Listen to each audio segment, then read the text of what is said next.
The places feature in maps lets us save locations and add personal notes to them. Saved places can also be pinned or marked as a favorite. Our collection of favorites is saved as a guide. Guides are collections of multiple places which we will go over in the next lesson. There are already a bunch of saved places in the list here. If they are saved within a guide, that guide's name is displayed below. Let's zoom into the map and bring up Blue Sky Bagels.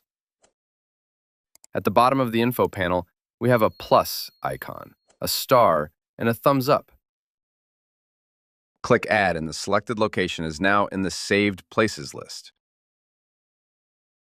Notice there is now a check mark on the Blue Sky Bagels icon. Zoom out on the map and notice that saved locations remain visible longer than other locations. Keep zooming out and the orange dot for saved places remains visible.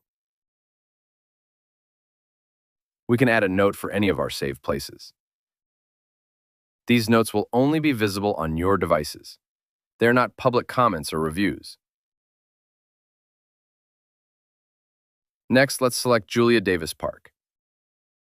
Then from the More button here, let's pin it.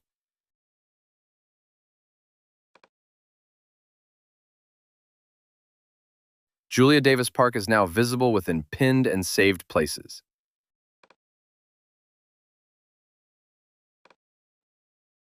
If you pin a location, which we can also do from the Pin button in the info panel, it will also be added to saved places. All pin locations are also saved places, but not all saved places are pinned. We can also save places that aren't already marked locations on the map. This bridge is a good place to cross the river when doing a walking loop. Click and hold on the map and we can pin this.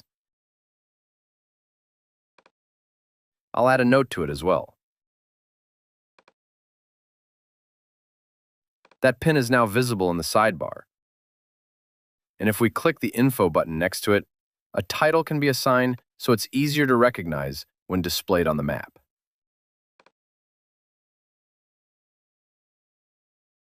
To remove a pinned location, click its Info button and then Unpin. That won't remove the location from our saved places, though. To do that, we can right-click or control-click on the location in the Saved Places list and delete it. If the Saved Locations list gets cluttered or too full, click this button to select multiple places to remove it once.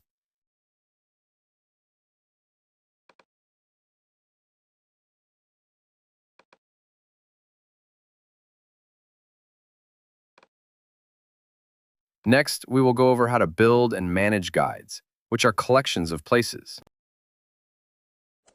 Guides are collections of saved places. We can build our own guides or find pre-made guides for a particular city or landmark. All of our favorited locations are automatically saved into the Favorites guide. When viewing the Favorites guide, the places saved here are displayed on the map. To add a new favorite, select the location and from the Info panel, click the star button here. Doing this will add the location to our saved places and into the Favorites guide.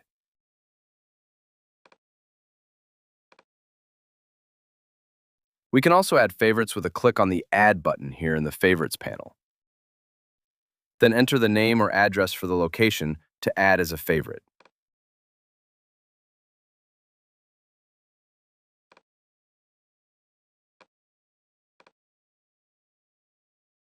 Next, let's create our own guide for downtown Seattle.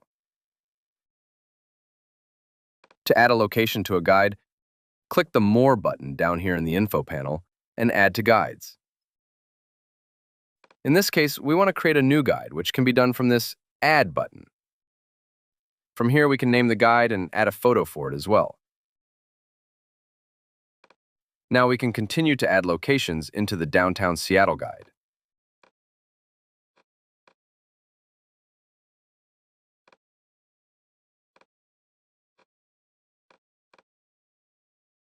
Next, let's look at some preset guides for Seattle. To do so, we need to do a search for the city. From here, we can browse several guides. Let's take a look at the First Timer's Guide to Seattle. That brings up a description and a list of all the locations within the guide. The locations are also displayed on the map. Here at the top, We have the option to add this entire guide with every location to our saved guides.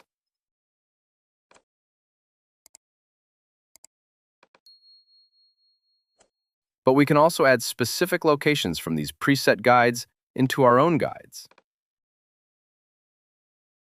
If the High Spot Cafe looks good, click the Add button next to it.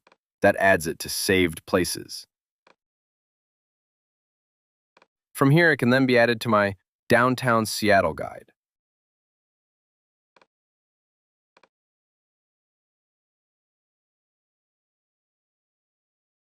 There are a wide variety of preset guides to explore.